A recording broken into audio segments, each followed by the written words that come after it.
We live?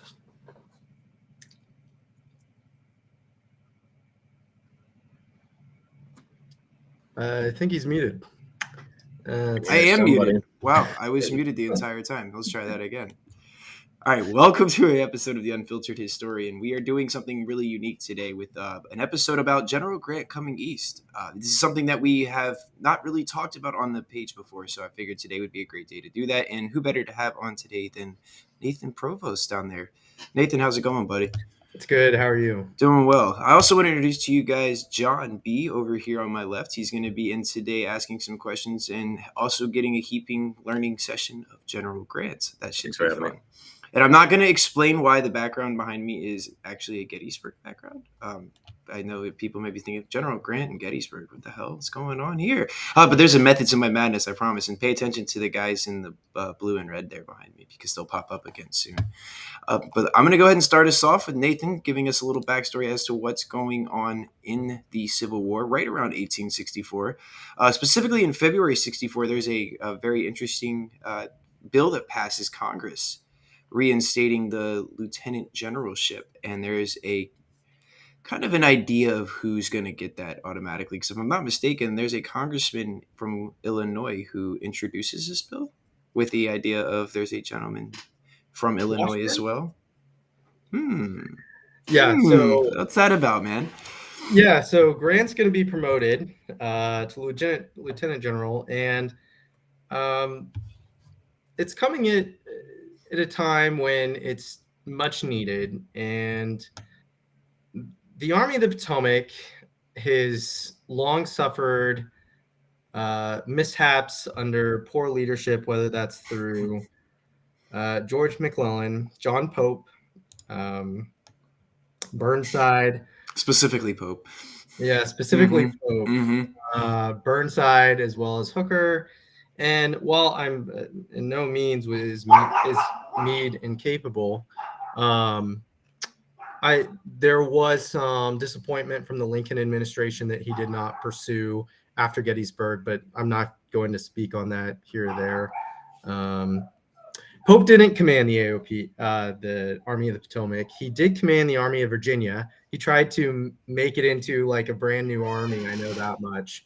And while he didn't command the Army of the Potomac, he did come east. He tried to make up for basically the shortcomings of McClellan. I'll be honest, I'm a little surprised they brought John Pope. I know his victory at Island number 10, I believe, was very impressive, but beyond that, I'm not sure of really any other great victories there. But needless to say, McClellan, did not support him during the Battle of Second Bull Run. And George Meade at this point is tangling with Lee in Virginia after Gettysburg, whether that's through the Mine Run campaign or the Bristow campaign. But needless to say, Grant at this point has won two really impressive victories. One of them at Vicksburg. I'm on that. I was thinking Gettysburg. Vicksburg, as well as Chattanooga.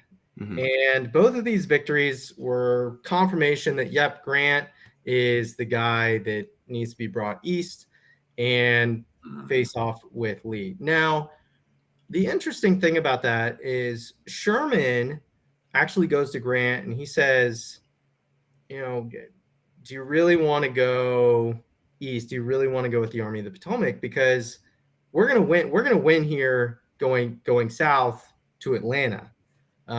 Where the Army of the Tennessee is where you should be. And Grant says, no, I need to be with the Army of the Potomac, which I think was definitely the right call on Grant's part. But needless to say, he goes east, and Lincoln, of course, kind of shows him off to all these politicians in Washington. And he has to deal already with the early politics of the Army of the Potomac, having to go defend George Meade in a committee in his decision-making during the Battle of Gettysburg. But ultimately, Grant is kind of shown around. And in fact, when Grant arrived in Washington, D.C., he goes into the hotel and he asks for a room, and the clerk is a bit annoyed with Grant because it's like, who is this guy? Like, he doesn't have any reservation. Was he drunk? Whatever. He's not dressed in like any prominent clothing, and Right. they ask him for his name. He's like, well, I'm Ulysses Grant. And then all of a sudden, this guy changes his attitude, and he's like, oh no, let me get you the right room. Allow me, sir. But Grant couldn't wait to get out of DC. Right. I can't imagine Grant sitting at a desk in DC directing operations from Washington, DC. Where was he from originally? In terms of where was he coming from at that point in time? No. So, although I do have another question about that, were Vicksburg and the other battle, were those in Tennessee? So Vicksburg was in Mississippi. He's coming east. Yep. So that was like the Gibraltar of the Confederacy. Okay. And he actually stayed in Vicksburg for some time after he captured it. It really wasn't until he was called out after the Battle of Chickamauga where, the Army of the Cumberland kind of stalled back in Chattanooga, and they were besieged to a certain degree, kind of. But that became like a focal point for parts of the Army of Northern Virginia, parts of the Army of Tennessee, Army of the Potomac to all come into Chattanooga. And it was kind of this big, it was just this huge battle that took place there. It's kind of like three separate battles, really, whether it's Lookout Mountain or Missionary Ridge. But ultimately, it really just put Grant on a larger pedestal is all that it did. And it just confirmed like, yep, Grant's our guy. And so Grant comes out, and he's going to figure out pretty quickly that the Army of Northern Virginia is not the same as the armies out west. And it must have burned from. Yeah, I was just saying that comment from Daryl over there on Twitch is great. It must have burned Halleck's ass as he removed Grant from command after Shiloh. I hope it did, because Halleck sucks shit. I'm sorry, I can't stand Halleck. You know this. We've been on this conversation before, man. Halleck is not. Yeah. Then that's a good thing to look at, because like Halleck is like one of Grant's biggest detractors in the war. At first, he's just like, this guy's not doing anything right. He's a drunk. He's throwing all these different degradations at him and trying to get him away from command. Has him removed, only to have Grant come back as Lieutenant General of the Army. So. Yeah, and something I've noticed about the correspondence between those two guys in 1864 is Halleck is like really trying to like suck up to Grant. He's really trying to like befriend him. But Grant's messages back are kind of very cold shoulder. They're very, quick to the point. Because he knows, right? Like he knows, this isn't cordial. It's just cordiality between the two at this point. And I think he knows that Halleck at this point is just sucking up and whatever. Whatever the case may be. But Grant is now grappling with a totally different beast, which is the Army of Northern Virginia, which, mind you, they have scored really significant victories. And really impressive ones, and quite frankly, they actually came very, very close to winning Gettysburg. Now, as for the campaign goes, I don't know, but it's basically what always keeps it close. If he doesn't win, he's always keeping it close. And so Grant's trying to figure out a way. Okay, what's the best way to confront Lee's army? So he actually comes up with a real, him, Comstock, and William Baldy Smith. This is Cyrus Comstock, right? Yep, Cyrus Comstock. No, I was making sure. They all come together, and I should note that Comstock is actually a part of Grant's staff. William Baldy Smith is actually known for opening up the Cracker Line during the Battle of Chattanooga. Grant notices this. He's going to bring Baldy Smith with him to the east, and he's going to do that with a couple generals. He does it with Smith and Sheridan, especially. Sheridan really displays an aggressive attitude at Chattanooga, and Grant's like, that's my guy.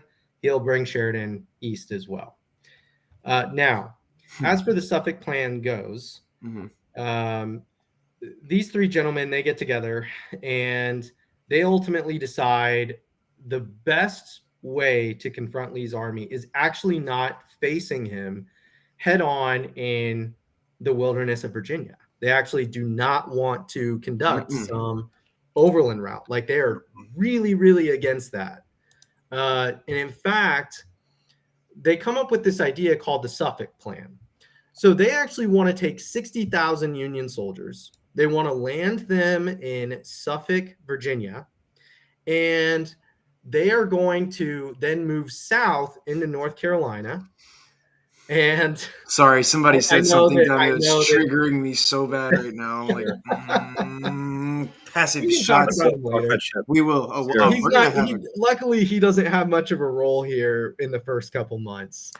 I had a quick question. Sure. Professor, please, Halleck, you mentioned him earlier. Is this another one of you mean this guy? This guy. Oh, that guy right there? That's Halleck. Does he even have a chin strap? No. No. He looks like a frog, but that's okay. See, I think Halleck looks like a guy that looks like he needs to poop all the time. But that's just me. Anyway. I always thought he looked like a frog. Oh, okay. Well, that too. Go ahead. Sorry. No. Oh, you're good. Yeah, but so that was one of Grant's generals who was somebody pointed out having his ass handed to him. No, Halleck was actually had more of a role being in charge of Grant at first during the first few years of the war, specifically during the Battle of Shiloh, which is in April of 1862 instead. So we're fast forwarding to 1864. So obviously there's been contention with Halleck and Grant early in the war, and that's what he was talking about, the correspondences back and forth and where the wonderful "keep it professional" comment came from. It's because Halleck has just cited him so many times, and now that Grant has a position of authority, Halleck is over here sucking up, being cordial, if you will. And that's what Nate brought up, that there's that kind of, hey, let's just give him the cold shoulder. I remember what you did 2 years ago. Yeah, that's kind of the dynamic of what's going on there. And I love Readout too. They're like, oh, keep in mind, Grant could and would hold a grudge. Mm-hmm.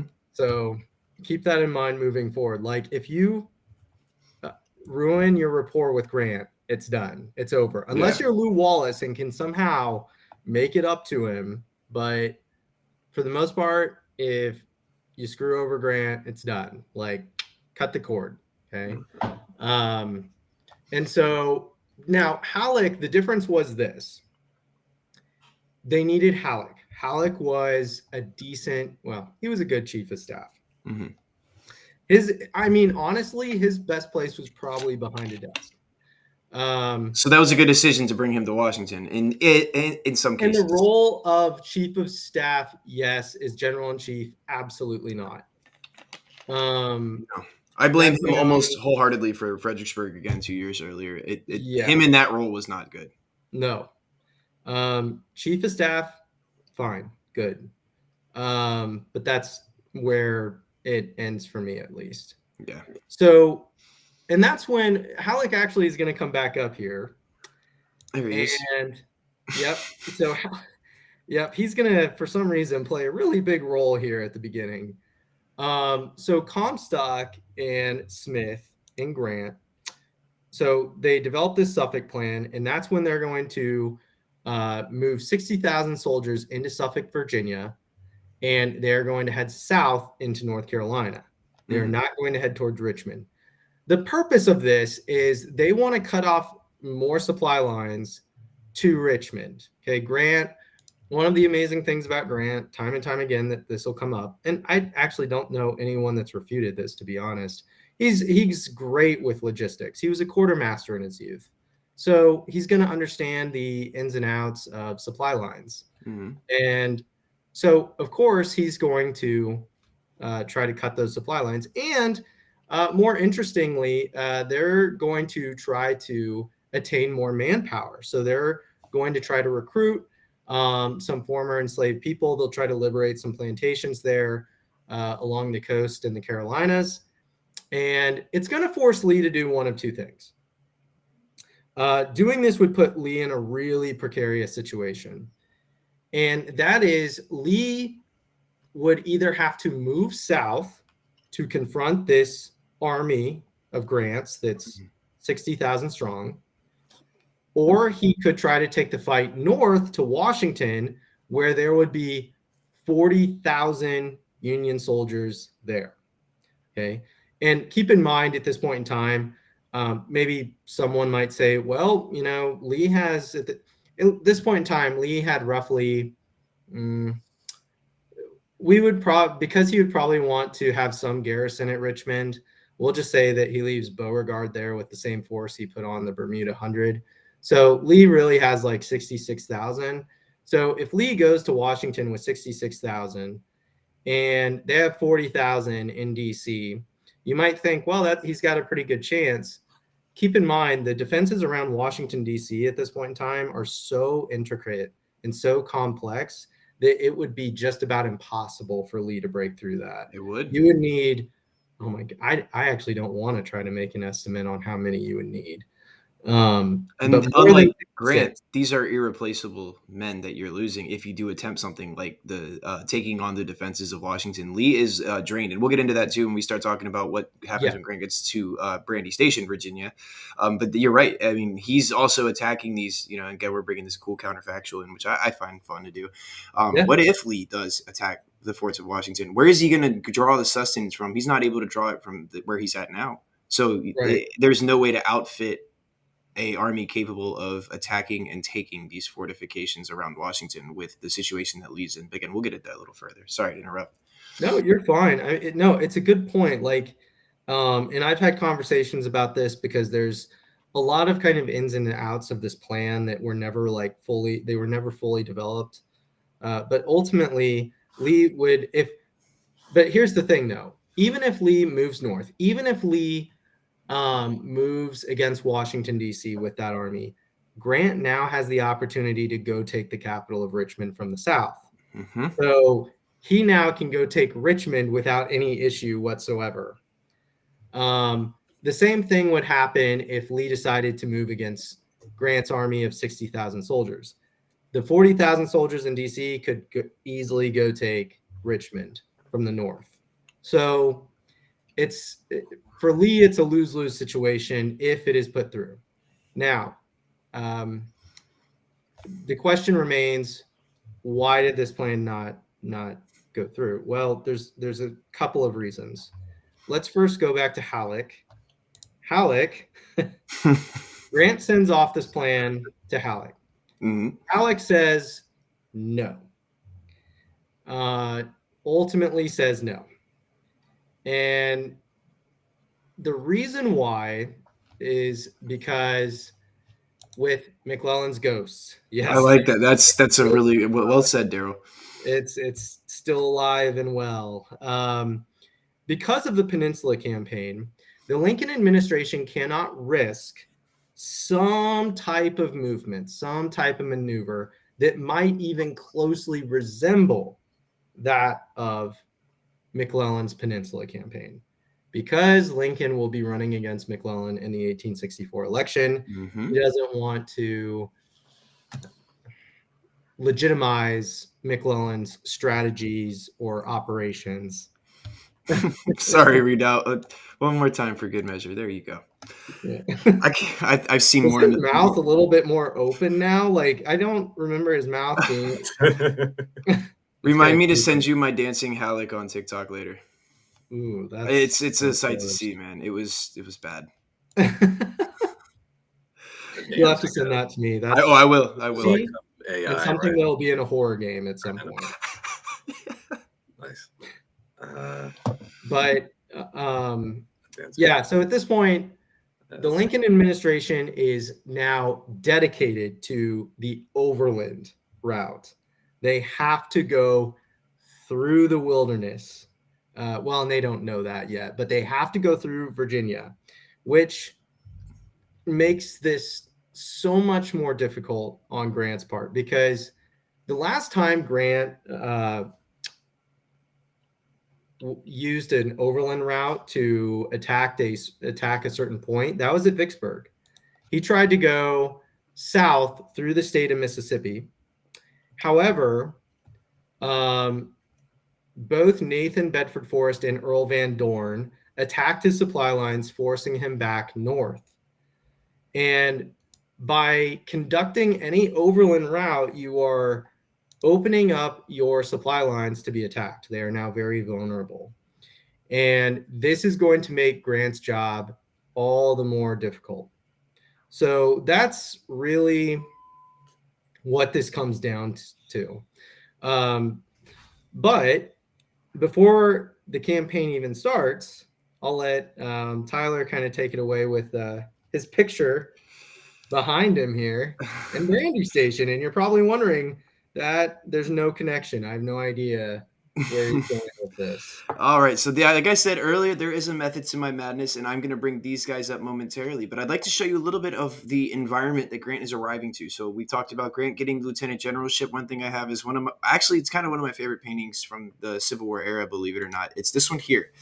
This is the ceremony of Grant getting his lieutenant generalship here that was going to be done at the White House.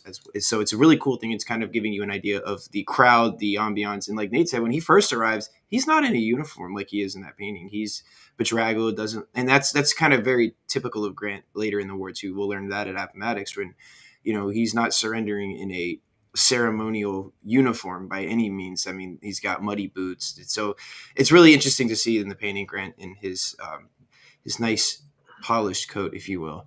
But we didn't actually show a picture of Grant yet. For those that I don't know who hasn't seen a picture of Grant before. But yeah, there's another picture of the man, the myth, the legend there. So let's focus into Virginia for a minute. During the spring of 1864, so the winter into the spring of 1864, the Union Army of the Potomac is in a place called Culpeper, Virginia, and most of the headquarters are based at a place known as Brandy Station. Brandy Station was a site in 1863 of a very large cavalry battle. In fact, I think it was the largest cavalry battle on the North American continent, I believe. I'm not thinking of any other ones that would take that title. And so it's an interesting little story on how Brandy Station even gets its name. It's a railroad stop. It's basically a whistle stop. It's very small, nothing ornate or large scale like you would see in some of these major towns. Just a small passing railroad stop. But it's the winter encampment of the Army of the Potomac, where they're also constructing winter huts and putting buildings up. So this is an Alexander Gardner photo, of one of the officers' tents that you would see here. And this gives you an idea of what more of the widespread camps would look like there in Brandy Station. Both of these photos are available on the Library of Congress's website. You just type in Brandy Station 1864 and you will find a slew of other really cool pictures. But these are two to really give you an idea of what Grant's coming into. I've delivered out there. Not much has changed. No, it hasn't, has it? No, it's an interesting little place. I drive through it every day too to go to work. But when Grant shows up, it's not the first time, like his first arrival, which is March 10th, 1864. When he arrives into the camp, he's greeted by General George Gordon Meade. General George Meade is at first willing to almost resign to give Grant just full command of this army. When he's arriving, he's seeing things that makes him want to stay. The Zouaves behind me, first of all, they're going to be the ones to greet General Grant. Now, they're members of the 114th Pennsylvania Zouaves. If you know a little bit about Gettysburg, then you know that they get really, really badly beat up there at the Peach Orchard. And by the time that battle's over, there's not really a semblance of a regiment left. So they are now serving as guard for the headquarters of the Army of Potomac, which Grant is currently now at in 64. Darren, good evening to you as well. Good to see you on here, buddy. So when they arrive, Grant's greeted by the Pennsylvania Zouaves, and they go to Meade. And this is when Meade's going to do that very famous, I think you should have this, but Grant's not going to dismiss Meade, actually. Meade now will be under Grant when Grant takes command of the Army of the Potomac. But if you got to think this kind of thoroughly, Grant isn't necessarily the Army of the Potomac commander. He is general of all the armies. Meade still retains the command of the Army of the Potomac, and he's still operating. However, Grant, I used the analogy last night. There's a famous picture, and I'm actually going to try to pull it up while I'm talking, but there's a very famous picture taken at Massaponax Church in Fredericksburg, Virginia, or Spotsylvania County. And the Massaponax Church picture features Meade sitting on a bench looking at a map and Grant standing over his shoulder, almost overshadowing him. And that, to me, that's very symbolic of the relationship that these two are going to share throughout the rest of the war once Grant arrives. So, with that being said, I think that's very symbolic, and it's definitely replicative of what their relationship is. Grant's sort of the boss, leaning over the shoulder of his employee, making sure he's doing his job right and correcting any mistakes that may be made along the way. And that's kind of what we're seeing at Brandy Station. Here's that photo there. This is obviously going to be later on after the Overland Campaign is in full swing. But you'll see down here at the bottom where there is a bench and looks to be a large map. That is General Grant standing over George Meade reading a map. The pews were taken out of the church and brought into the what today would be the parking lot, but right outside the church, and they set up and had a really nice meeting there. But Grant's here. He has come. Trevilian Station was the largest cavalry battle. I'm not sure. Yeah, I'm not sure either. I wouldn't know. If not, Brandy Station up to that point in time was the largest one. Yeah. No, I could see Trevilian Station. I'd have to read more on that. That's one of the cavalry battles I'm not too well versed in. But yeah, once he's in here, he's not going to stay long. He's going to actually, I believe he returns to Washington. Or actually, no, he meets with Sherman, doesn't he? Mm-hmm. To start conducting the plan, kind of the pincer move, where there's armies now acting sort of as a whole. But, right, yeah. They're trying to converge on one location. So it's going to be a widespread war effort. And Grant's coming in with kind of a new ideology here, too. There's a lot of things that Grant dismisses from the way the Army of the Potomac operates. One of the things, I believe it's the sutlers and the newspapermen. Mm-hmm. That's a big one for him. The Army of the Potomac is completely flooded with reporters and sutlers, and this is going to change. Grant's not going to allow that to stay on longer. And Charles, what's a sutler? A sutler, someone who sells wares and maybe some extra food, some items like notebooks, paper that you would be using, pencils, candles. No, just basically the everyday items at a very, very high price, because they know, where else are you going to go and get this stuff from? So when you set up your sutler stand with all of your goodies out there, you can charge an arm and a leg for it and get away with it. Grant didn't like that, so they're gone. One of the other things when we get into the fighting that I found really interesting, specifically in the wilderness, is how Grant's going to treat the men who are wounded.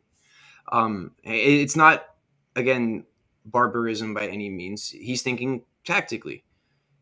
So, for example, you fall wounded on the battlefield. You don't have your buddy who's fully capable of fighting pick you up and help you walk off the field anymore. Because the way Grant's eyes, he's like, okay, now I have one man who's wounded, and I have a fully able-bodied man leaving the ranks that are in combat to take somebody to the rear. So provost guards are going to be set up behind the lines to make sure that if you are wounded, you're showing blood. You're showing that you are wounded. You're visibly showing this officer you're wounded. If you're not, you're getting pushed straight back to the front. But you're not going back to assist your buddy. There's a system in place to help someone who is wounded now. But a lot of folks immediately jump to that and they're like, oh, he's a butcher for that. He's barbaric.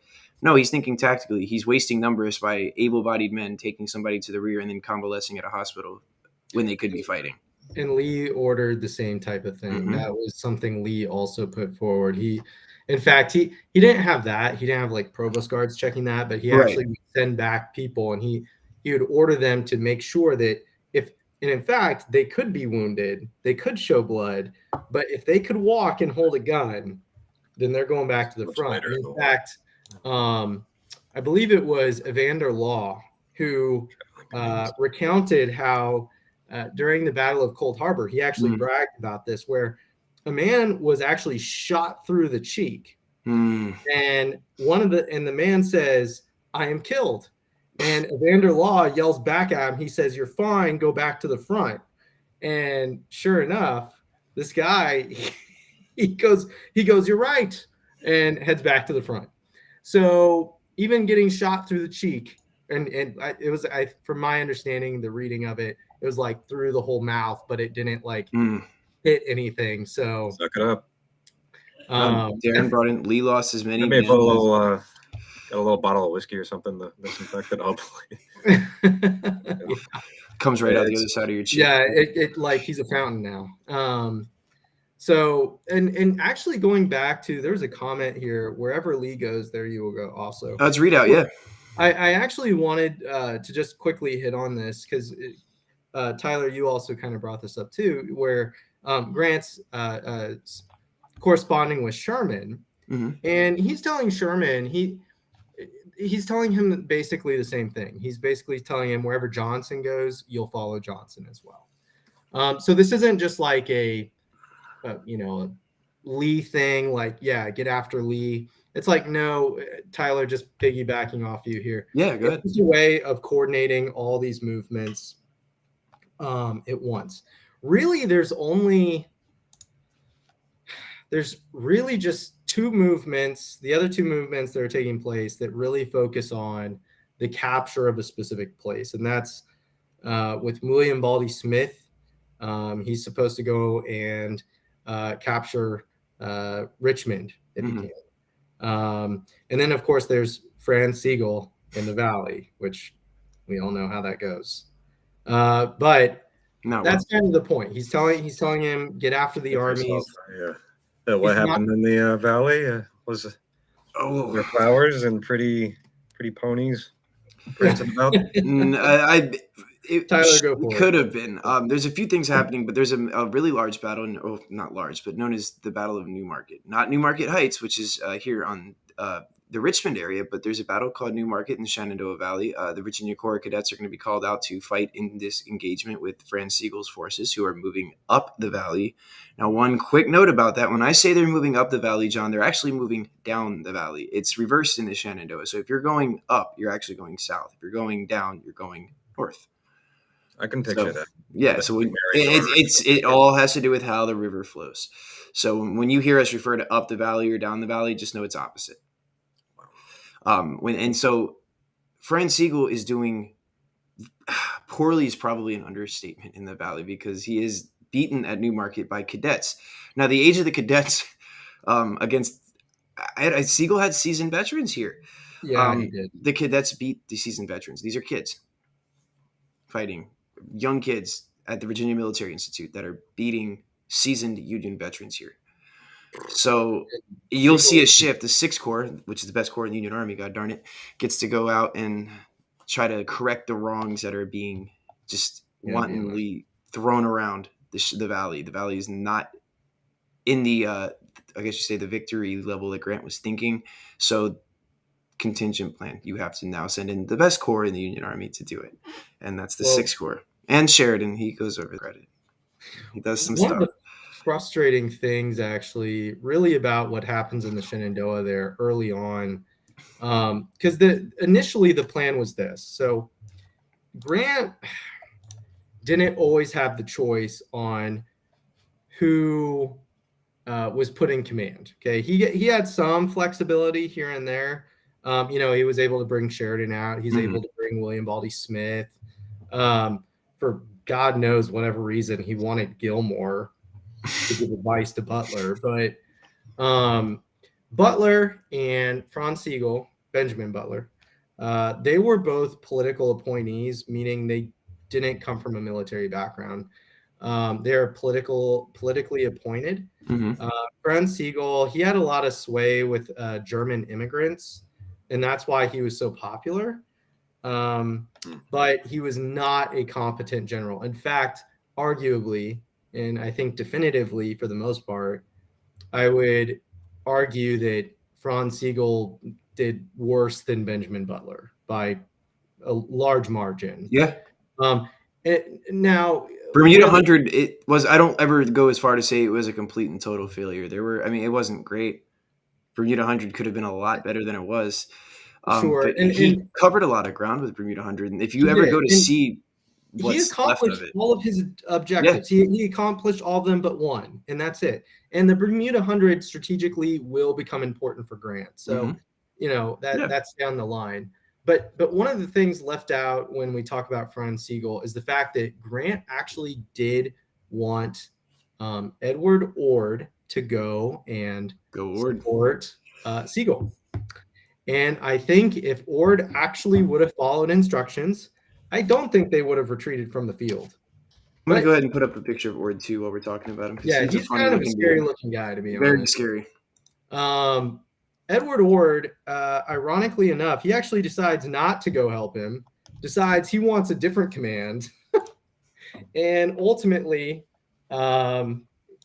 sorry, he decides that, Your dog. yeah, my phone. It's all good. Our furry friends are cool. They're all welcome Oh, here. I know. So that's Edward Ord there. shit. Edward Ord is actually going to play Right. a significant role. That hair. Oh, I know. Oh, yeah. Any family ties to Dahmer or something like the aviators. He needs like the aviators. He does need the aviators. That is true. But he's got the hair and the mustache are a little on point, aren't they? Yeah. So that's Edward Ord. For those that are just tuning in, thank you guys again for watching. We were looking and talking about Edward Ord's role in Grant's overall plan. That creepy guy right there on the screen. Yeah, so he's, and that's the thing, right? He is a good general, but he can be a little slimy at times in terms of like opportunistic and everything else. So you said opportunistic. And like he likes climbing the ladder. He will. He had a really good victory early on in the war. I actually can't remember the name of it. And he was actually then sent west. He actually was a subordinate to Grant, but they became good friends. But the men didn't really like Ord. They were not a big fan of him. And Ord actually gets injured at the Battle of Hatchie's Bridge, I believe it is. And so he doesn't come back into command for quite some time, really, until this opportunity comes up. Was it Drainesville that he won, by the way? Say that again? Was it Drainesville that he had his first victory at? Was it Drainesville? Okay. That's it. Yep. And it was a good victory. It really was. That's in the fall of 1861, John. So that's early war as you can get, like right there. That's first year, first outbreak. There's still a lot of trial and error going on. So to have a major victory in Drainesville is pretty notable and something good for your record. Yeah, but he didn't want to command anything less than a corps. So he was just kind of waiting around for his own corps. And many generals did, but they would oftentimes take different subordinate roles. And if you look at the Army of the Potomac, they did that all the time.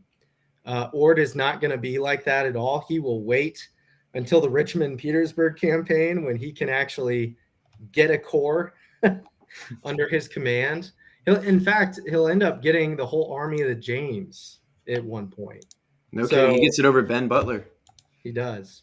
All right, and let's get Benjamin Butler over here too, since we talked about him. I figured that might be a good thing to show. He's also amongst the interesting-looking generals. We're actually talking about a slew of them tonight. I like it. Well, I mean, these are all guys that are going to enter the fray and become involved in the planning. And ultimately, you'll see them on later down the line. It's an unfortunate-looking man. I'm sorry. I just had to... It is, yes. Unfortunate-looking man. He's an unfortunate Didn't they call him the Beast? Beast Butler? Yeah, the Beast. He featured in the bottom of chamber pots, actually, too, at one point in New Orleans, due to his handling of his operations in New Orleans towards the civilians. So they disliked him so much that he had his portrait in the bottom of chamber pots. So that. Yeah. Mm-hmm. He's not the kind of guy you want to put a picture on cereal boxes. No. Not so much. Yeah, it's kind of gross. But he does okay. Yeah. So just to be clear for everyone, Ben Butler has the Army of the James. His role was to come up the Bermuda 100 and ultimately try to take Richmond if he could. Mm-hmm. We'll talk later about how well that works out. Yeah. Only a mother could love. Yes, that is. Poor Butler. Poor Butler. I would need to double check about his dad. I don't know. But Franz Sigel is in the valley. Mm-hmm. And then you have William T. Sherman. He is moving south through Georgia. So he still has the Army of Tennessee. And he is going to move with another character, George Thomas, with the Army of the Cumberland, down into Atlanta. He's a Virginian, by the way, John. A Virginian that stayed loyal to the Union. Who's that? Was? George Henry Thomas. George Thomas. Mm-hmm. George Thomas. Georgetown led the Army of the Cumberland after the Battle of Chickamauga. Yep, because Rosecrans was Rosecrans was gone. Yep, Rosecrans was relieved. And then out in, oh my gosh, Louisiana, you have a different force being put together by none other than Nathaniel P. Banks. Jackson whooped his butt in the Valley in 62. Say that again? Banks is in the Valley in 62 as well against Jackson. Yes, he is. And how well does he do, Tyler? Not well at all. No, Jackson kind of sticks it to him, unfortunately. Yes. There's George Henry Thomas, John B. That's what he looks like. Respectable enough looking fellow. Yeah. There you go. Right. So Nathaniel P. Banks, that's another political appointee. So there's another one. Mm-hmm. And he, really the best thing going for him is his looks. So he's like the opposite of Ben Butler. Great looks, terrible command. Okay, just terrible command decisions. He did take New Orleans, I guess, but he's going to conduct a Red River campaign that will be total failure. Grant did not support this campaign at all, but it was Nathaniel P. Banks had a lot of political sway, and so therefore the campaign was going to take place. And then there was another minor campaign that actually had. Oh, yep, that was Nathaniel P. Banks. It was indeed. And then there's another campaign actually going on. In the most western part of Virginia, and a battle will actually take place there at Cloyd's Mountain, and that will be led by General. And tell me if I'm pronouncing this incorrectly, but General Averill. Averill, Averell, Averill. So that'll be another part of Grant's overall strategic vision. So now you have this understanding that there's all these movements going on at once. And Lee is going to have to deal with 3 of those movements. 3 of them. And that by itself is going to be a challenge. So one of the main things that Lee actually does that, quite frankly, is all the credit to him. He's going to open up his supply lines in North Carolina because the Union actually took the eastern coast there of North Carolina back in 1862 under the command of Ambrose Burnside, who at this point in time has the command of the 9th Corps. And he's going to go to North Carolina and take very significant coastal towns and cities, and basically they're going to help free former enslaved people, and they're going to remain there really until March of 1864. And all that changes when the Confederates decide that they need to retake their supply routes in North Carolina. And so they're actually going to send George Pickett down there. That initial thrust does not go well. I know that one. He stalls, and once again, George Pickett, poor George Pickett. Yeah, he didn't have a great track record either, did he? Nope. Not so much. No. And instead, they get Hoke. They get General Hoke to commence operations in North Carolina. I mean, he is a North Carolinian himself, isn't he? He is. Yeah, that's what I thought.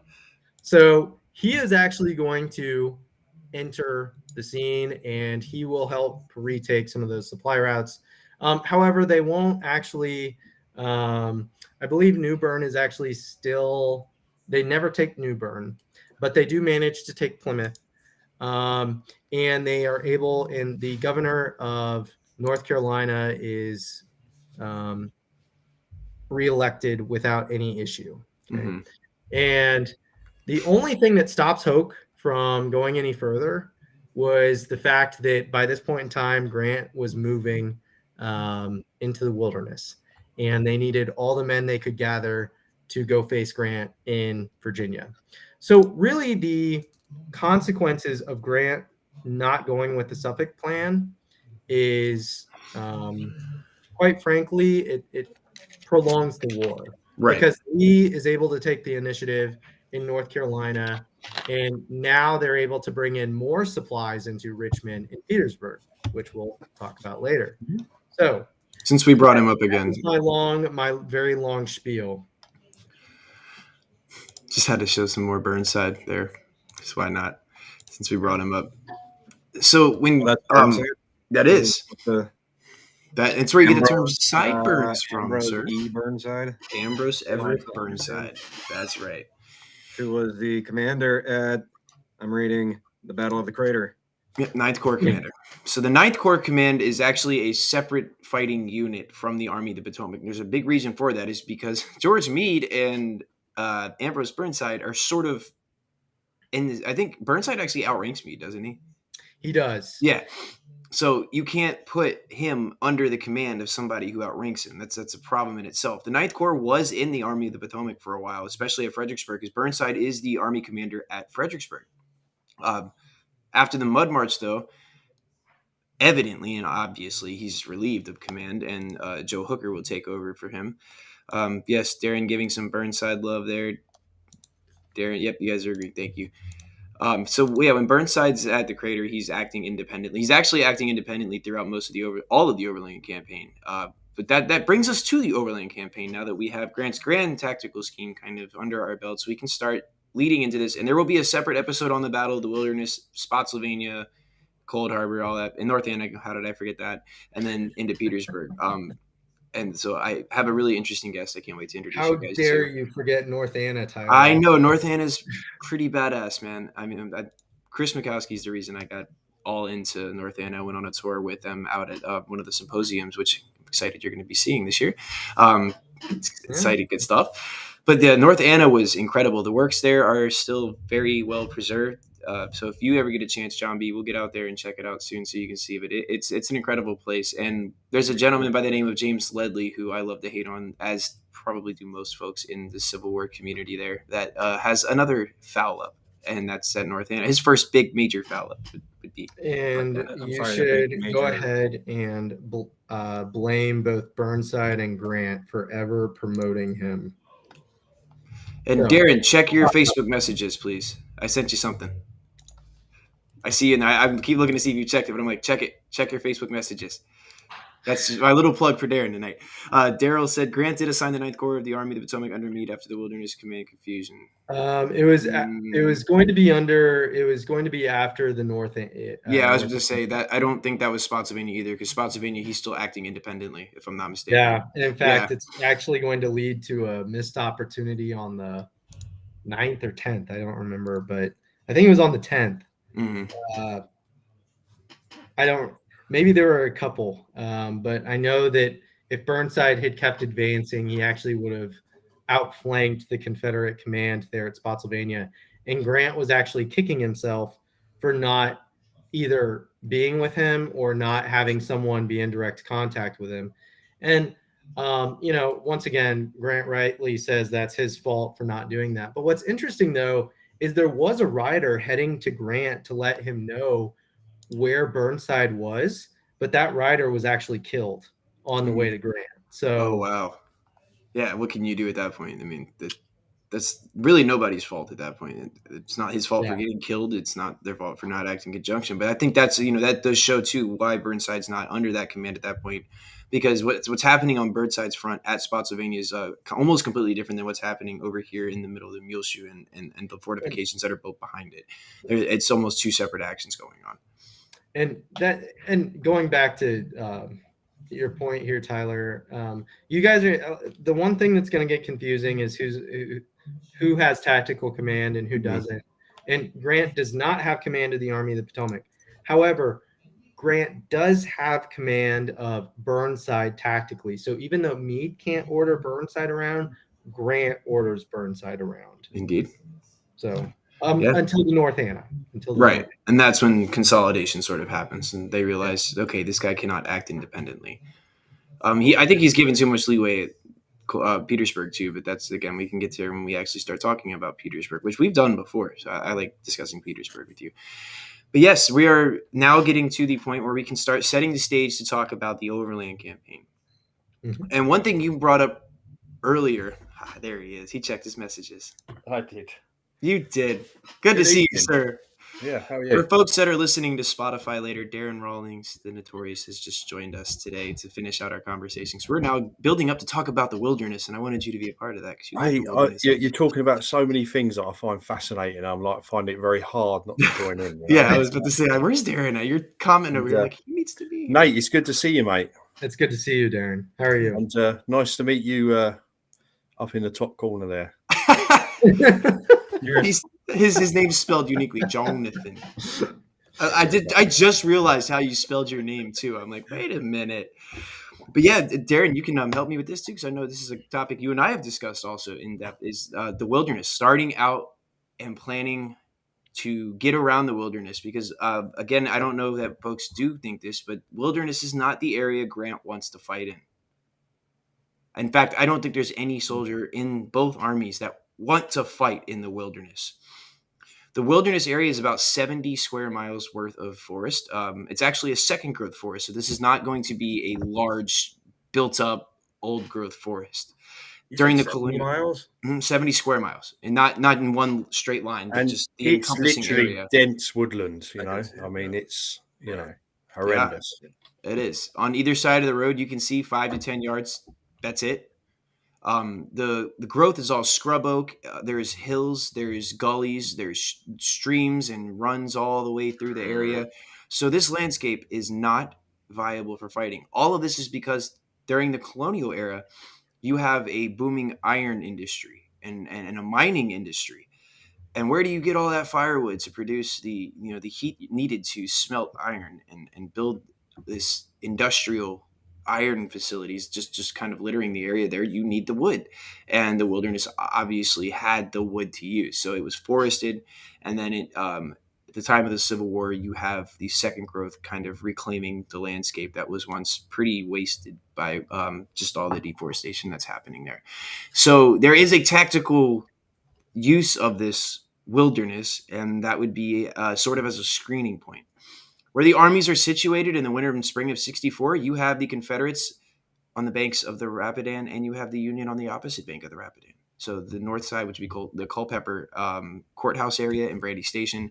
And on the other side where the Confederates are at, you have Lee on a bastion of a position known as Clark's Mountain. Clark's Mountain is a formidable mountain lined with entrenchments all the way down to Morton's Ford and the area known as Mine Run, which we see the Union Army before Grant comes by in November of 1863 try to take this, but thankfully the attack is called off at the last minute, because if that attack would have went through, it could have been devastation for the Union Army. The Confederates were heavily entrenched and in great position, and it just wasn't looking good. So Grant knows this. He sees the almost failure of what was about to happen and tries to plan accordingly. And the way he's going to navigate through this is by moving around Lee's flank. Attacking Lee straight on is not a good idea. Again, we know that from the previous November. Right. So Grant's now looking at options on how to get around Lee. Now, if you use that dense second growth forest sort of as your screen, you're able to get around Lee. Well, there's a problem with that. Lee has his eyes on the camps on top of Clark's Mountain. Being that high up and having that much of a position to where you can kind of see all over. And I haven't been up yet today. There are plans to get up there soon to see what it looks like. But I think you can see for quite a distance on top of Clark's Mountain. So when you have eyes on the camps, you can tell when they're breaking camp and moving to the positions that they're going to get at. And obviously, taking Richmond's not the goal. Nate, what is the goal of Grant here? Lee's army. Mm-hmm. Not Richmond. That's a new thing here. Yeah. All the previous commanders that are leading these armies, their goal is Richmond. Their goal is not to dwindle Lee's forces down to a skeleton fighting force, which it is dwindled down to a skeleton fighting force. You look at places like the breakthrough at Petersburg on April 2nd, 1865, where it's almost 20 feet in between one man. I have two questions for crazy. you. Yes, sir.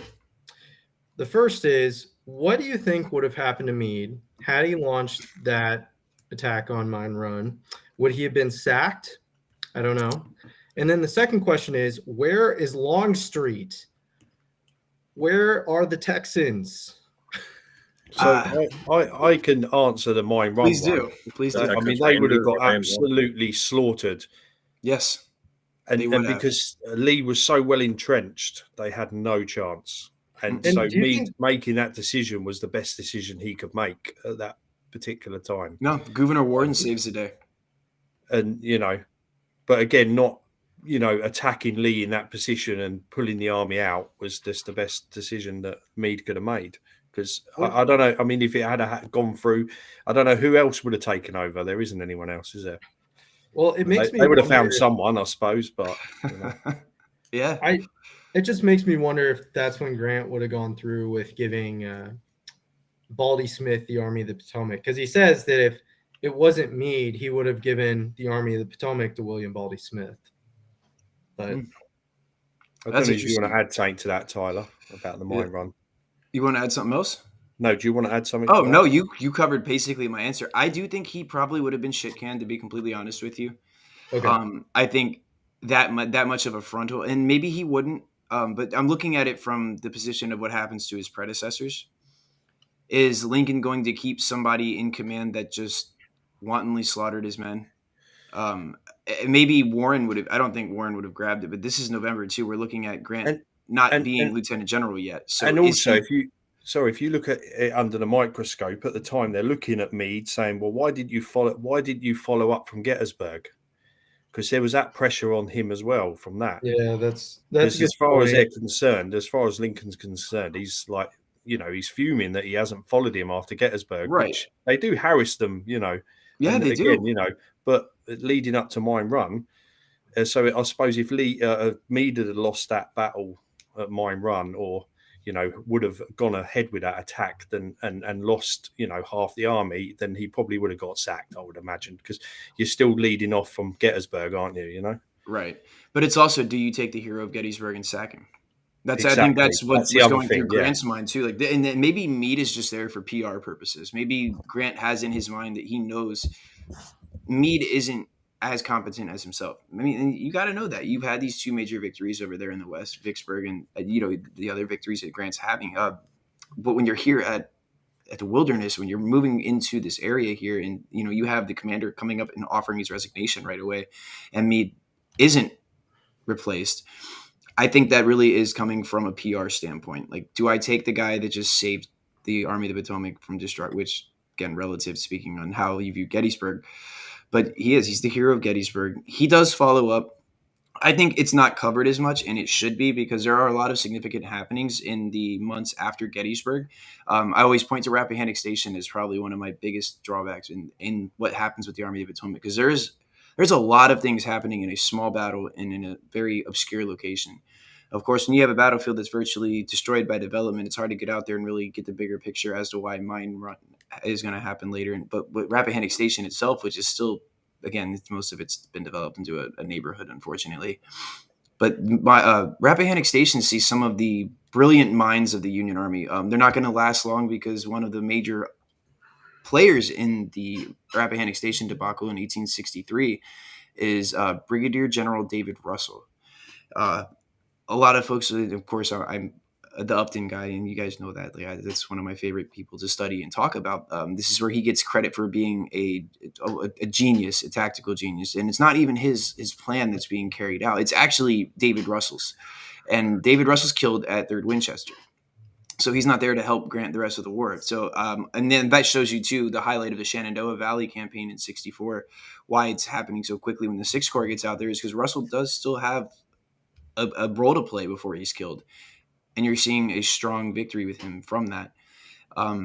So I think Meade just doesn't really get the credit that he should for the forgotten fall, if you will, of 1863, because there are some heavy opportunities for follow-up. You have the Bristow Station battle. You have the Battle of Falling Waters. You have Rappahannock Station, and you almost have Mine Run. But our friend in the 5th Corps there, Gouverneur Warren, really steps in to save the day. So I'm sure we did something on that one you mentioned just a minute ago before the didn't we? We did a podcast on that. The Rappahannock Station. Yeah, if you find that's right. Yeah, put it up in the comments, and I'll throw it up there we again. We did discuss that once, yeah. He did. So, with Mine Run kind of hanging there, Grant now in command, we're back at the the river, which is the real barrier between the two armies, Lee having visibility of Meade's command, Grant's formulating the plan to get around Lee. The way to do that is to pack up your army, send those sutlers and the reporters home, and now start moving into the area of the wilderness. Now, again, we'll start out just up to May 5th, because May 5th is the first day of battle at the wilderness. There's a lot of skirmishing going on before. Charles Vinoy calls it the Forgotten Fall. It really is the Forgotten Fall, because there's so much packed into just a few months, and you got 3 books on it, maybe. Jeffrey Hunt did 3 books. Yeah, there's a lot to unpack there. That happens. And it's a huge part of what's going to happen in May of 1864. It's not going to just be. Well, and also I know that Chattanooga was taking a lot of like eyes away from everything else. Oh, absolutely. And that's also hugely, because part of the Army of the Potomac was there. Mm-hmm. You have Hoover that's there. You have Howard. All those guys are there. So, like I said, I mean, at the very beginning, all that attention is being drawn there. And in Knoxville, where Burnside is there with 9th Corps being besieged by Longstreet. That's where Longstreet's at, by the way. You asked me, where's Longstreet? Longstreet's not in the area. He actually, right after Gettysburg, will go down and participate in Chickamauga and then do poorly at Knoxville. Yeah, Longstreet was looking for his own independent command. He was trying to take that away from Bragg. Doesn't go well. Does not go well. So he's recalled ultimately, and it's not a quick trip back to Virginia. In fact, it's not. He won't arrive until the second day of battle. During the actual when the wilderness starts, he's actually in Gordonsville trying to get supplies. I think, and that's why he comes back the way he does, and then runs into who he does. Mm-hmm. But that's not until the 6th of May, I think, is it? Yeah, that is correct. That is correct. 1864. This is gets wounded on the 6th of May. Yeah, he does. And Longstreet, and losing him hurts Lee more than than losing Jackson. It I think arguably does, and that's going to the what Longstreet originally said about Grant, because Grant comes east, the Confederate Lee hears about this, and I guess some Confederate officers were talking about Grant and kind of who he was and what he was known for. Okay, well, some of the Confederates, a lot of people often forget that many Confederates in the Army in Northern Virginia, some of them actually did face Grant down during the Vicksburg campaign. They were officers under either Johnson or Pemberton around that time. Mm-hmm. And so they had some experience, but Longstreet personally knew him from West Point and then back during like their military days. And Longstreet makes the comment saying that Grant's going to fight us every hour of every day, and he won't stop till it's over. He knows, And he's right. I mean, Longstreet absolutely knows what Grant is about to do. And so, you guys can obviously talk about Longstreet's wounding later. I don't want to get into that. No, but we might be diving into the more of the. I mean, actually, Tyler, probably more about this than I do. But one of the worst things about the wilderness is when the brush sets alight. Oh my God! The ground is so dry, and these, you've got wounded guys laying on the floor, just literally getting burnt and scorched alive. And then not only that, they've got their ammunition boxes blowing up because, of course, they're on the floor too. They are. And there's even stories of both sides stopping fighting to go and grab these wounded guys because they can't bear to hear the sound of the screams. You're right. And, Grant reacts to this. This shows some humanization to Grant, because a lot of the times when we study these generals or we read these in the pages of books or we do a lot of research, it's very easy to, I don't want to say dehumanize, but just kind of forget that these are men's lives. These are still men that have emotions. These are still people that have feelings. And the wilderness, the first day's casualty reports that hit Grant strike him so hard that he goes to his tent to weep. Hey, we have another surprise visitor here. Look at that. That is Anthony coming in too. I see his wall. That is a very nice wall. That is a beautiful Hopefully it's not Darth Vader tonight. There he is. I see an elbow. We're making progress here. There he is. And then another important event is the Lee to the rear incident. I saw him It is. yesterday. That's even Oh, marked on yeah. the battlefield, isn't it? Mm-hmm. Yeah. That is a very And important part of the wilderness. There will be a lot of those, and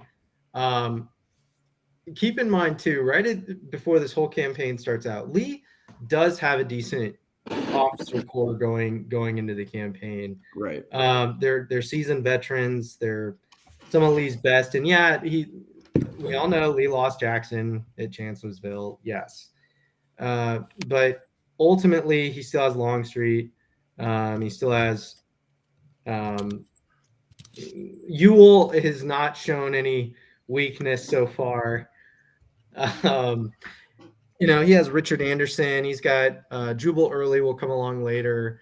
Gordon will come along later, but he still has quite a few officers that are quite competent here at the beginning. But ultimately, what it's going to come down to is a terrible attrition rate of his whole officer corps.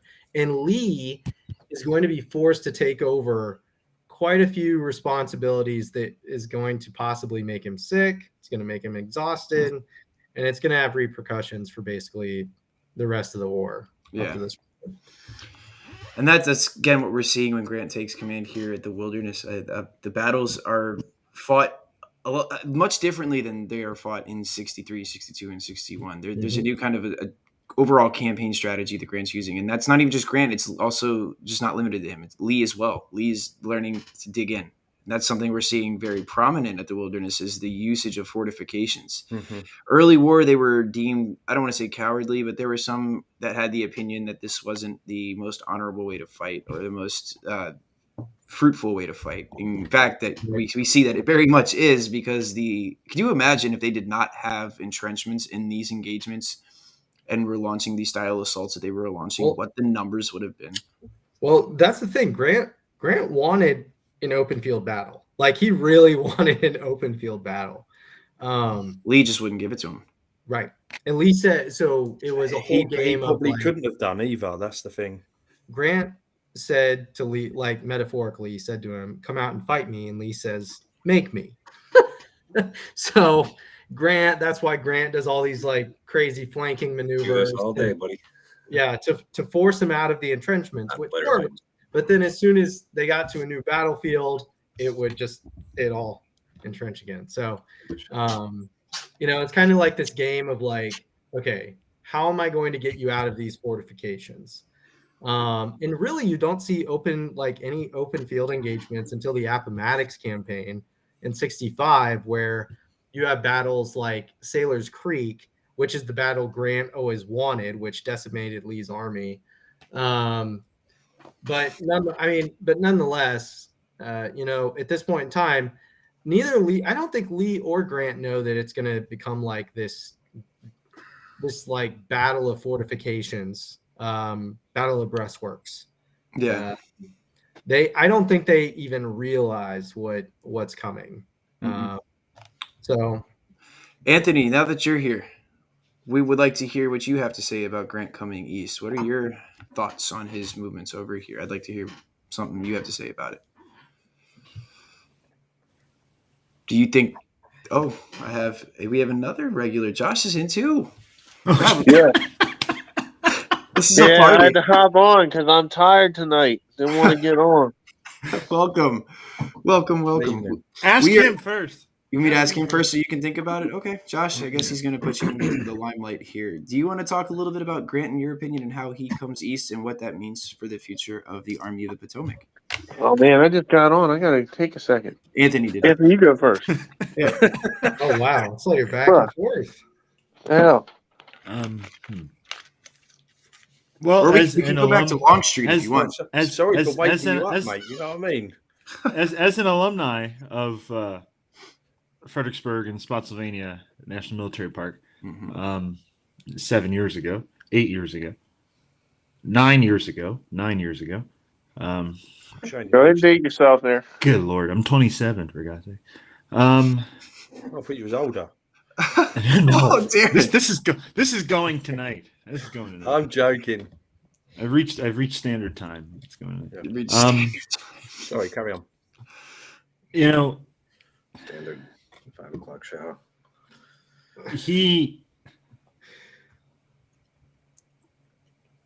right man for the job, but overhyped. Overhyped. Yeah. And Yeah. I will build on that in a second once I get my Completely agree. I don't together. think there was anyone else that was ever going to get the job done than Grant. That's it. End of. Right. He had what it takes to get the job finished.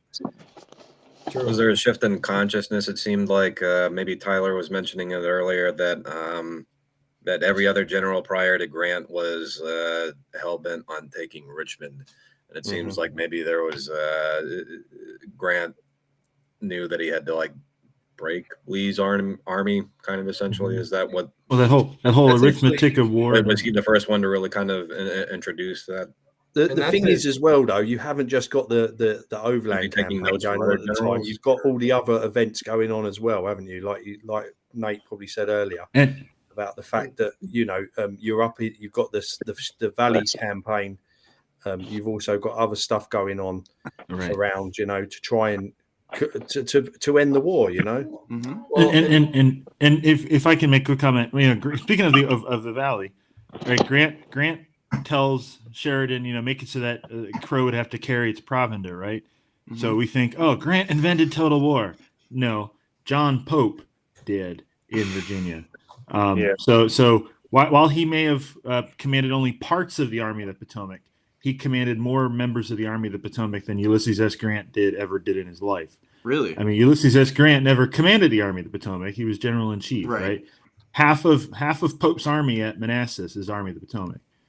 And it's that army, parts of which are going into that style of total war in the summer of 1862. So I just wanted to say Grant and total war couldn't have happened without Pope and total war. That's a good, yeah. I don't know. And Grant over here, I think what John B was saying too with that is, he's objectively changing what the Army of the Potomac's former objectives were. He's trying to sit here and be like, look, we cannot sit here and just continuously think about taking the city because Lee's going to fortify it no matter what. It's already fortified. Lee made sure to do that early years of the war, all the way up to 62. So these things already have formidable bastions around it to protect it from situations like that. Now, Grant knows that Lee is not the man he used to be. His army is a shadow of what it was in 62. The army has been through the campaigns of Manassas, have been through Antietam. They have been to Gettysburg, Fredericksburg. Chancellorsville was absolutely destructive on the Confederate forces too. Yes, it may be a Pyrrhic victory for Lee, but he lost so many men at Chancellorsville. And then following up with Gettysburg, losing more as well. So by the time the Overland Campaign starts out, when Grant and Lee are actually facing off for the first time, what Lee is losing is irreplaceable. What Grant is losing, we can pull from those fortifications we talked about earlier, Nate, up there in Washington. Grant can pull those and use those. Again, and we mentioned that he's no longer interested in the business of rescuing all these men that are wounded off the field with other able-bodied men. Those able-bodied men are needed in the front line. And so, I like what Anthony said, too, about the total war. You're right. John Pope does, he comes over here with that proclamation. I came from the West where we've seen the backs of our enemies, and goes on to also talk about, waging war on the civilian populace. Sherman's pretty big, pretty much a dick proclamation. Yeah, it was. No, absolutely. it was. You all suck. I'm going to change your life. Yeah, what a commander to come in. How is that for morale of the soldiers? You're like, this guy's over here just telling us, y'all are a bunch of cowards, but where I was at, that was where it's at. But here, not so much. So Jonathan, you hit on a really interesting point about taking, Richmond was kind of initially the key. And that's actually a whole military theory, which is right up my alley. I love that stuff. But what's interesting about that is many generals, they were very boxed in by the theory that wars needed to be decisive on the battlefield. They needed to take certain places. This was an idea that was kind of developed during the Napoleonic Wars. And a lot of generals thought like this. It's if I take the enemy's capital, then, we win. And it's clearly this is not the case. We lost our capital during the American Revolutionary War. The war continued on. We lost it in 1812. In 1812, we lost it. War continued on. However, the difference in the Civil War is that both Jefferson and Lee, during the Peninsula Campaign, they basically came to the agreement that they could not lose Richmond. I don't really know why that had to be like such a big necessity for them. But to them, that for some reason, that is their like strategic like stronghold. Grant, though, doesn't really look at the Confederacy like they need to take land. He's not really concerned about the areas in which they take, because ultimately at the end of the day, he can kind of see outside that box, and he says, okay, without armies, you just have a shell of a country that can't be defended. So if I can remove those Confederate armies, then everything else will fall. Right. So Yeah. and that's really why he's kind of thinking like that. Now, ultimately, and you guys will talk more about this later, I'm sure, but Grant quite get between Richmond and Lee's army, because what Grant wants is for Lee to like attack him in a fortified position. Mm-hmm. And he's able to do this in a very limited capacity, but not to the extent that he would like. And, ultimately he's going to have to now focus on like the logistics and supply lines of the Confederate armies and just drain their resources till it's nothing left. So, I that's where I think Grant's thinking is different than previous commanders. That's just kind of like my own take on that. But I'm done ranting. Well, it's almost definitive.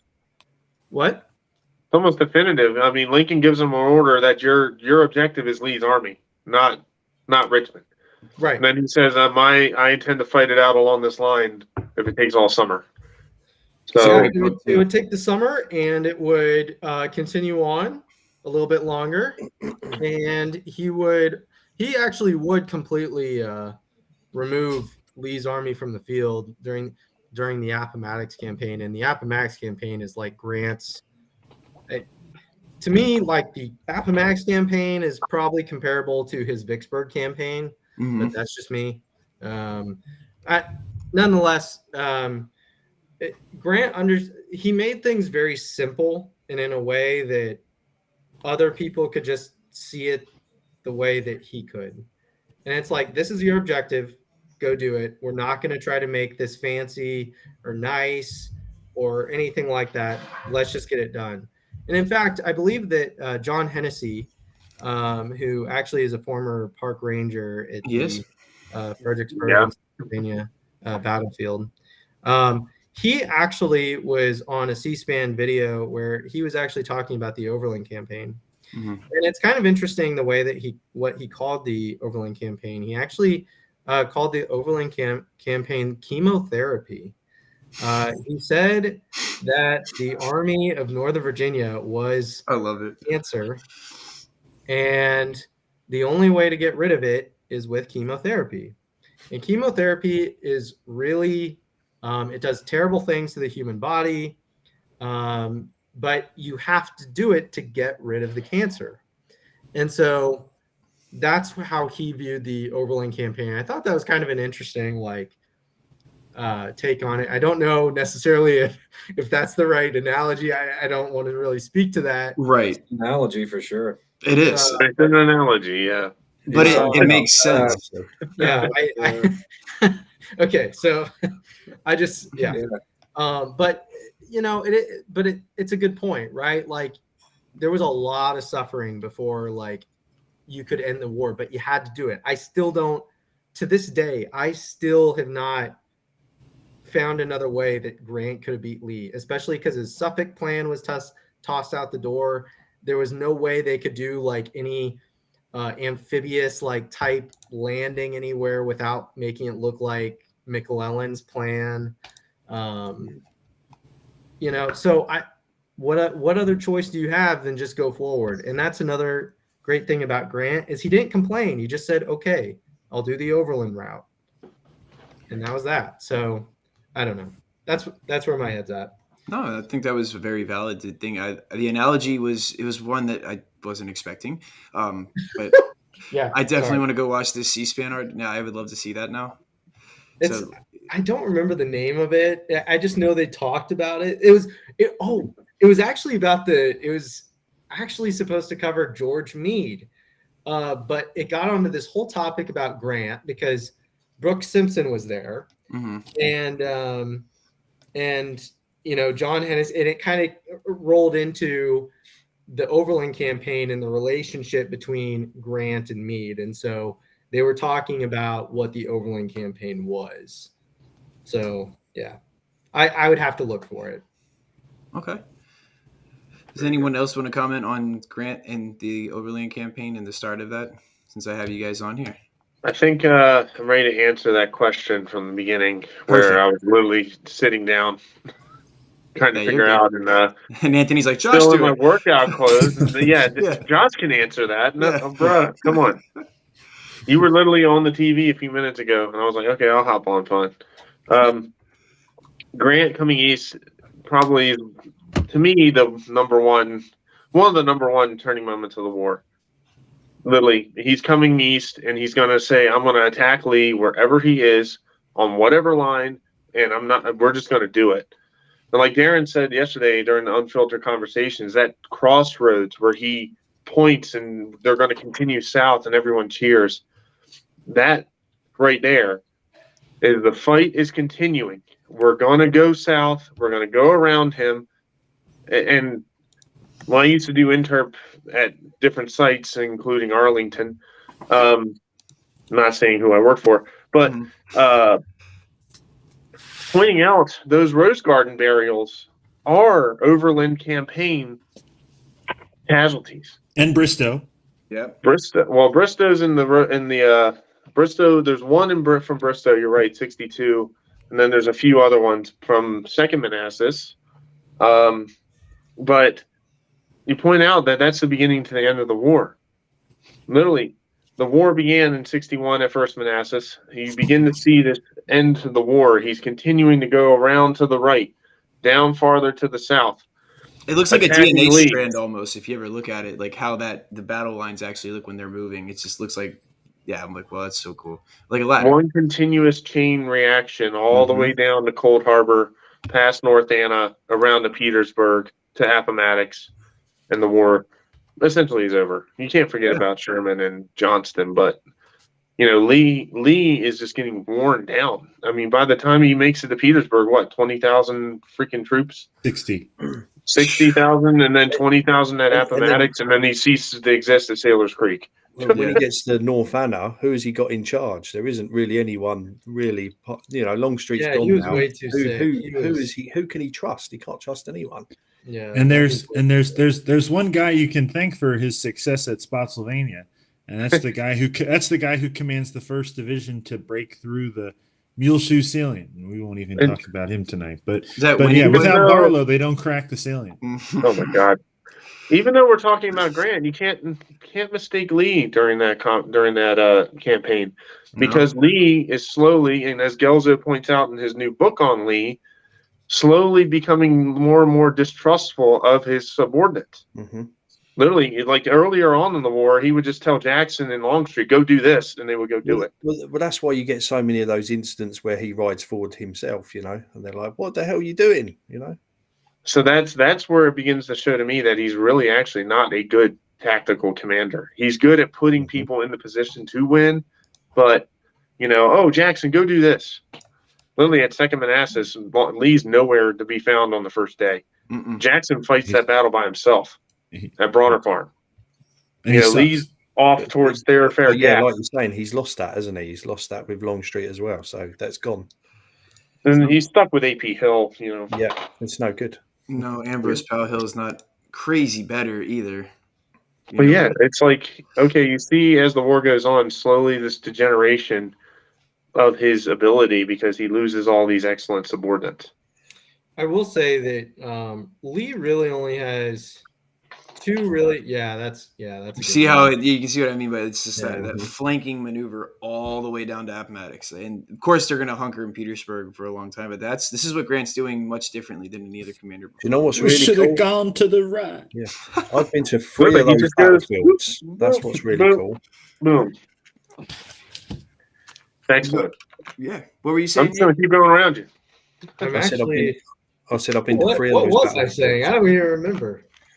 It's the Oh. DNA strand of Grant's left. So Tyler, it's Yes. time for you to come in and tell us about your man, Emery Upton at Spotsylvania. That will be so what I'm a method in the madness for this whole entire thing we're doing tonight is to bring in an Overland Campaign series. I want to start like actually individually talking about each battle of the Overland Campaign, and a great way to prelude all that is to do the Grant Comes East. Talk about the significance of him coming here, which we've been doing, I think, an excellent job of. I'm really thankful for you guys coming on and sharing everybody's feelings and the facts that we have towards Grant, because it's different from everybody. You have, and Nate, you can probably test this too. We have so many extremes when it comes to General Grant. Yeah. You have some folks, there's like camps where some folks are extremely pro-Grant, and then you have some that aren't. They don't think so it's cool to really just kind of have a differencing of, or different people talking about Grant and kind of seeing where he lies with everybody there, just to start us out. But I would love to invite you guys back to when we do start doing the Overland Campaign. Upton will definitely be talked about quite a bit. Yeah. He plays some. Well, we could take that for granted that we're going to hear about Upton. Laughing at his own jokes. He was, again, brought up a ton. Do you expect anything less? So I'll actually, the only thing I was going to add, and this is actually not my, and I was told by Tim that this is trademarked by him. So okay, I'm not going to steal this idea. Okay, but yeah, Tim got his spotlight. It's his. He's trademarked it. This is not my idea. This is Tim's. So I think there actually is a much better case to be made that this whole campaign should just be one campaign. It should just be called the Virginia campaign. So like the Overland, Richmond, Petersburg, Appomattox, it really should. I mean, like Andrew Humphreys says, like on the title of his book, the Virginia campaign, that's probably what it should be. But not my idea. That's Tim's. That's Tim's idea. Yeah, I mean, I could see that though being one giant, because it's constant fighting, and again, that's a first for these armies actually, because you are used to the big giant battle and the sporadic dull hard time, as you would call it. Of course, yeah, that's also new in military history. Yeah. So keep in mind, there's never been a point in military history where two armies continuously engage each other. That's never, ever, ever, ever, ever, ever happened, like day after day. Napoleon close. Right after the Russian campaign with both Lutzen and Bautzen, but still not quite. So this is going. So that's why the Overland campaign is really, really unique. And that's also what makes the two generals unique, is the fact they've got to keep picking these armies up to go again and again and again and again. They're like,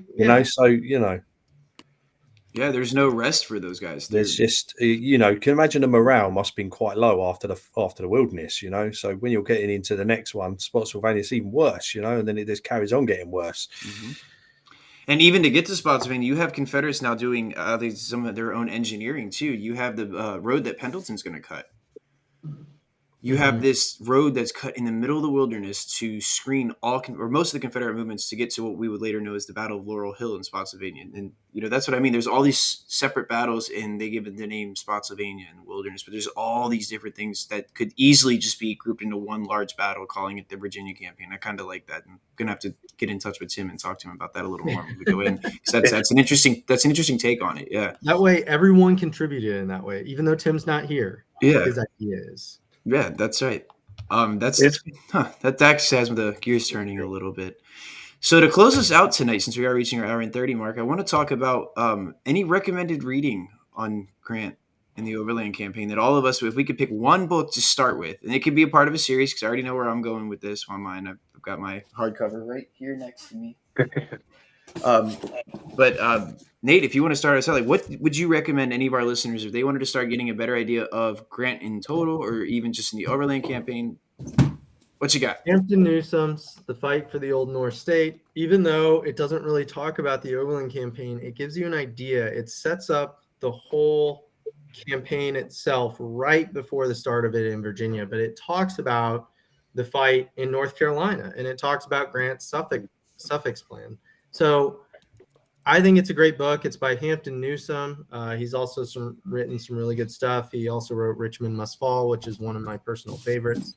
So really, really good book. Highly recommend it. That's where I got most of my information from tonight, at least. Okay.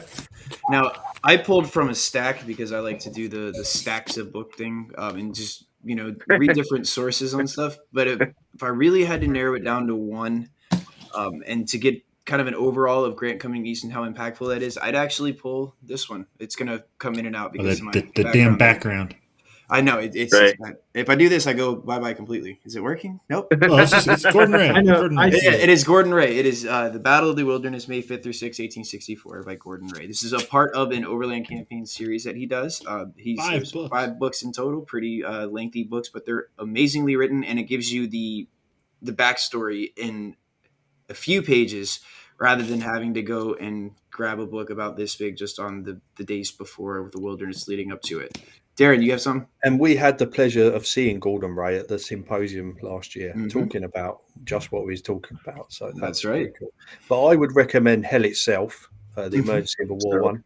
I know it's very small, but you know what? Them books are great, for learning a battle fairly quickly, and with you get the maps in there and stuff like that. So if somebody wants to start off, that's what I would start with. Yeah, absolutely. No, and those books are amazing for that very fact. There is that, whether you're a beginner or you're a hardcore historian, you like to go out and hike and do all this stuff and see all the lengthy parts of the battlefield that you're not going to catch on the driving tour. Those books are perfect. And that's what I love about them, is because they do give you a backstory too, but it also allows you to go to the sites with the books. They almost act as a tour guide too. So you can take these on the field and get an even better understanding, because that's one thing that I think probably everyone here would agree with, that there's nothing like being able to see the battlefield that you're reading or learning about, because that's how it's going to click. As long as there's not a Walmart sitting smack on the middle of the battlefield, which unfortunately in some cases there are. Or a Cracker Barrel. Or a casino. Or a Cracker Barrel, yeah, or a casino. Or a Pizza Hut, Franklin, Tennessee there. That's no longer standing, thankfully. But I'd also say to people, if they're listening, if they get a chance to go and visit these places, then please do as well, because the wilderness is just an amazing place. Yeah, and it'll get you a better understanding too, to relate to what Grant's going through. And you can never go wrong with going on a ranger tour. There you go. I like that. Anthony, I see a book in your hand. I got 4 quick ones real quick. Okay. 1, Will Green's Battle for Petersburg, Volume 1. Great read. But I prefer, cool secondary sources are fun and all that, but I prefer the real stuff, because that's synthesis versus reality. Sure. And one of the best reality and his humor and everything, Good of book. course, is Wilbur Fisk's book, Getting a Sense of a Vermonter. Even though he spends some of the time out west, he comes back, or Western Virginia Valley. There's a Vermont monument on the wilderness battlefield. Yeah. And then 2 other ones to get a sense of what's going on in the Army. 1, Horace Porter, even though he stretches some stuff. I know it's hard to see, but he's, yep. And then because he is a friend of the great man himself, and to understand the real Army of the Potomac, Theodore Lyman. Yeah. Good choice. Because he mentions Barlow a lot. But there you go. You're Barlow. He doesn't set the bar low. Much like he takes for granted the way that Lee was going. And like Josh alluded, he really brings it up a ton. Yeah. Josh, I think it's you. I got to go with what you said, Mr. Historian. Which one? Just Gordon C. Ray. Just Gordon Ray. Go with the Gordon Ray series. Yeah. And then what Anthony is saying for the really hardcore historians, personally, whenever I'm studying a battle, the ORs. Ooh. Go to the official records. Yeah. But you have to have an understanding of what's going on first, because if you comment or try to read the official records, you're going to be completely wrong. Yeah, you are. And Nate, with the official records, Tim's point is argued in there by the generals themselves, because they don't consider these separate battles. They consider them epics, spelled EPOCH. If you read some of the correspondences in the official records, specifically on the Overland Campaign in Virginia in 1864, I'm going to go back to Upton, of course, he does refer to this as one long giant campaign all the way up to the end of Cold Harbor. And then we'll call Petersburg the second epic. So, I mean, it's still looking at it as 2 separate things, because, that's the other argument. Where does the Overland Campaign terminate? Yeah, and typically, I won't get into this, but Because my dissertation focuses on strictly on Cold Harbor, I actually have to answer that question. And technically, it actually doesn't end until June 18th, in my humble opinion. Doesn't happen until Grant gives the order that they must dig in. It's now a siege. And they're already across the James on the 18th. Yeah. Yeah, the bridge is already in place, which is before we go, I kind of want to show a picture of that bridge because Jesus, that thing formidable. The pontoon bridge across that was amazing. Yeah, I know what you're talking about there. it is The long. The bridge across the James. Yes. That is That's The photograph marvel was of engineering. yeah, he couldn't build a canal too well. We know that. But did And, he do a good job with the Henry pontoon Hallett bridge? got him there on time this time, did he? He did. And since we said Halleck again, maybe I should show another picture of the frog himself. No, don't do that. That'll be our ending picture. Oh, Anyway, you guys were talking about Butler earlier. I just want to pipe up a little bit about Butler. He was the first one to confiscate and the contraband of war. Yes. Yeah. So remember that. Chamber And pot, he, man. he created the Butler Medal, which I put in the comments. You did? I saw that. And there we go. Dun, da, da, da. Wow. That Beautiful. itself is one of the best, I think, engineering feats of the And war. who is that person standing on it? Me. Impressive. Oh, it's you. Anthony's a time traveler. Didn't you know that? And that's how he got all those Christmas cracker jokes right there. There we go. That's the one. Well, gentlemen, do Back we in have time to Victorian England. Built a better bridge than Burnside ever could dream of. that is much better than Burnside's bridge. Even though Burnside crossed. Did he cross that one or did he cross somewhere else? I don't know. he may have crossed here. He very well could have because he's in Petersburg pretty quickly once they all move out or on the outskirts of Petersburg. Well, guys, this has been a very fun conversation. Let's check some comments here and see. We have Charles Vanoy asking a few things before we close out. Charlie. If you call this one campaign, would you call Cedar Mountain the second Manassas to Antietam one campaign? No. No. Or it's not second Manassas US. as the Maryland campaign, No. which Charlie. which Charlie. some official agencies call it.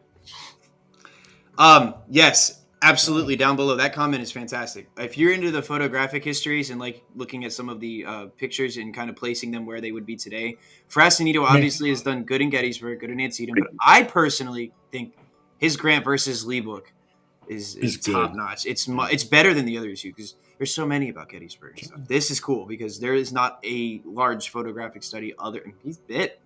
You want to see, and it covers a lot of things. It comes right in the beginning of the wilderness, and it shows you some of the destruction of Spotsylvania Courthouse. You get to see some of the pictures of the ruined dams and the mills that are around North Anna, burying the dead at Cold Harbor, and then even the bridging of the James River into Petersburg and just all the trenches. Because if you get an idea of, we get into the Overland Campaign more, we'll see some of the trenches and fortifications that surround Petersburg because those are absolutely incredible, and they are still even to this day the ones that exist. So if you ever get around to Petersburg, or you're going to Fort Harrison soon, which one of my favorite Civil War sites in this entire state, man. Like seriously, it's a small site. It's not one that many people get to come to, but if you have Fort Brady is cooler. Fort Brady is No. yeah. You don't think so? Fort Harrison was where the USCT fought. This is I true. love- Yeah. Sorry, I just like the significance of Fort Harrison. I'm sorry. There's one of the best photos of the entire war is taken at Fort Harrison of a black U.S. soldier, and there's Confederate soldier visible in the background. It's like, come on, Yeah. can't beat that. All right, that's what we'll close with then, because that is a powerful picture right there. Yeah, let's see it. Fort Harrison in Richmond. That's going to be fun to dig up here. Hold on, I know I have it somewhere. All of those battlefields are important, including Newmarket Heights, Fort Harrison. Yes. No, that is a incredible site too. Fort Harrison and then Newmarket Heights is not one that I have actually been able to make it out. I don't think there is a. So they're still struggling to find exactly its position, but there's there is some signage there now that you can actually see some parts of it, but ultimately there's still research on that area. The Civil War camp I'm a part of is named after Sergeant Harris, who won his Medal of Honor there. No kidding. Buried at Arlington, Section 27. United States Public Troops.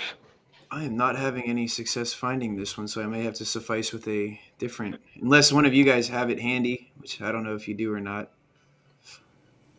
But there is It's on a wayside down there. It is on a wayside. That's where I first saw it. Was on a wayside.